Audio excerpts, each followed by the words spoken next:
I would like to start today's video off with a message. I was in the 4th grade. Your mom got me laid. In school, I wasn't a cheater. I don't like women beaters. I'm a straight A student.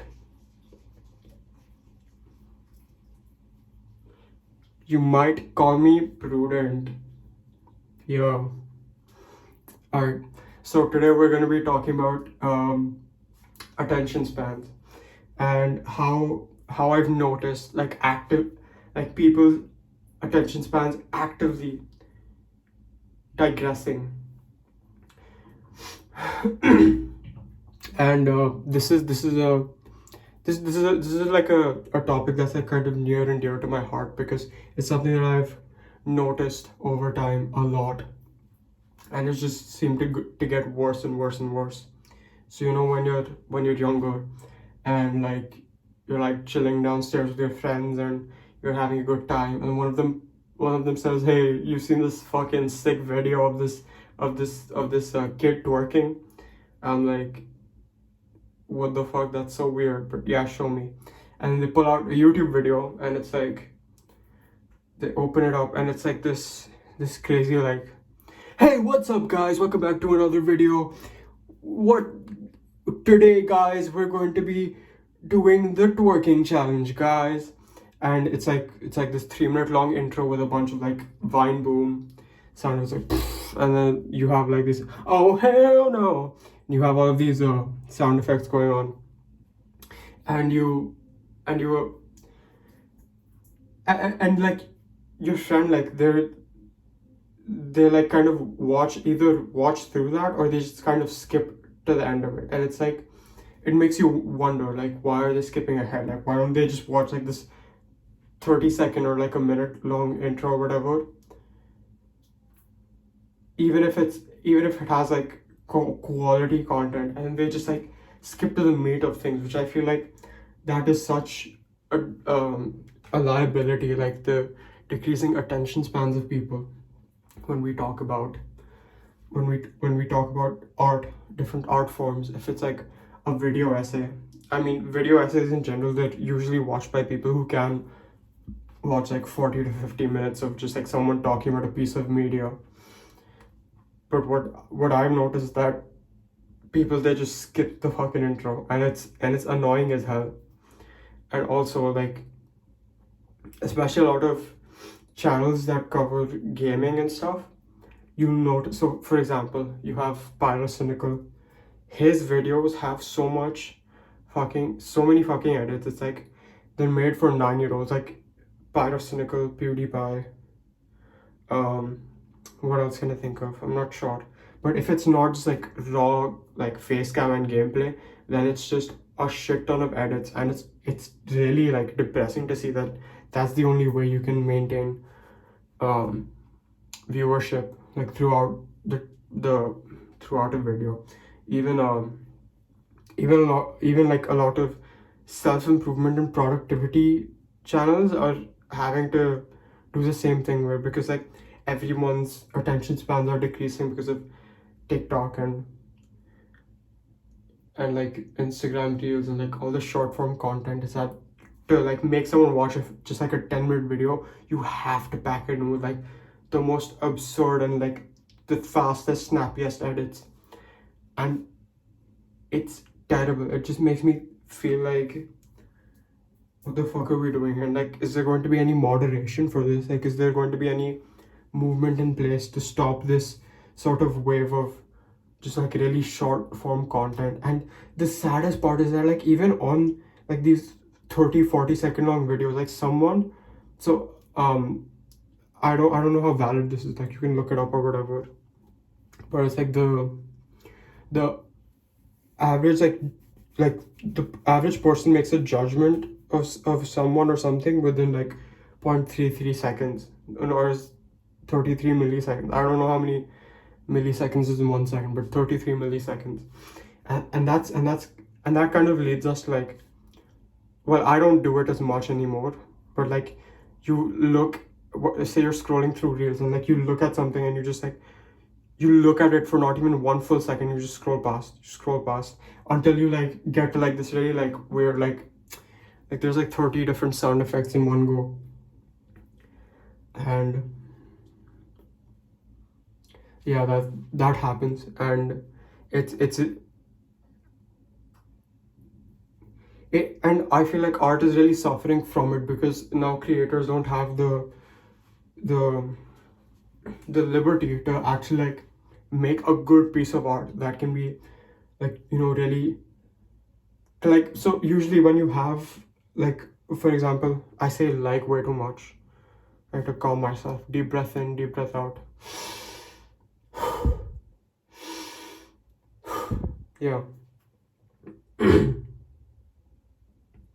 When you have a piece of media that is trying to convey a certain emotion, whether it's a fear, like whether it's a feeling of fear or happiness or sadness, to really let it like, to really let it set in, you have to make it slightly, you have to make the piece of media slightly more drawn out, where you kind of expose the viewer to certain information or like a certain theme, and they consume it, and it takes time for it to kind of settle into the mind. And and I feel like that's that form of was, if we talk specifically of one genre, if we talk about horror, I feel like that is the best way to convey horror, is to like, is to not have many jump scares. Like they're fine if you have like one or two, maybe three in a whole movie. That's when I feel like jump scares are the most effective. But when you have when you have just like the whole thing packed with jump scares every like 2 or 3 minutes, it gets extremely tiring and you don't really feel any dread. You're just like kind of waiting for the next boom, like the next shock to happen.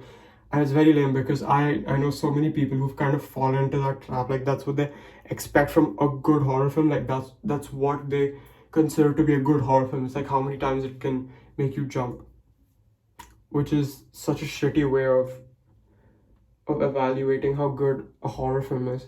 And that's why I feel that a lot of, also, I can't find my earring start thing. I think it must have fallen out while I was running. But anyway, it's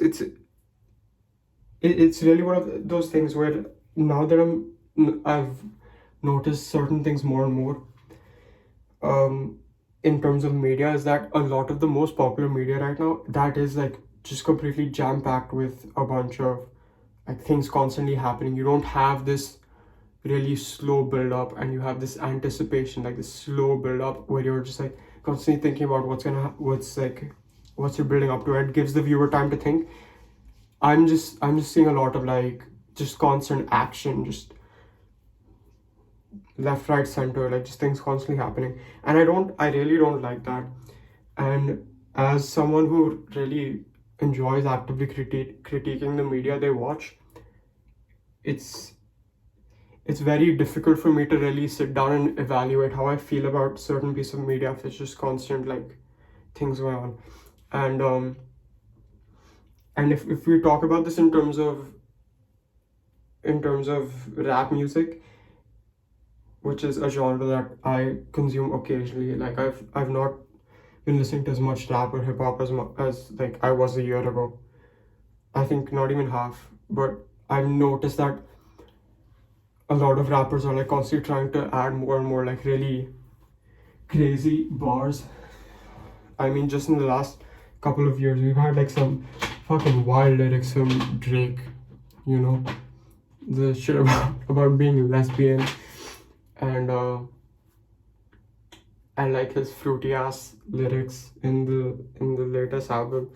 But yeah, it's just like people are constantly trying more and more to capture the attention of the audience, and it's like, hey, look at this. And then, and another thing that that's somewhat related is how fast trends die out, because there's always something new, and like people are constantly pumping out more and more and more, because that's what works in this industry.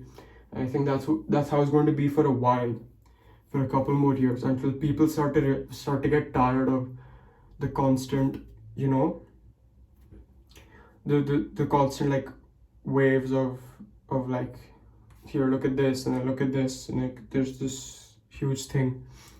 And I've already kind of started to see it, where I've noticed a much there's been like a small boom in video essays, which I think is fantastic. I watch a lot of video essays. Like, I'd say like 80% of the YouTube I watch, it's just video essays.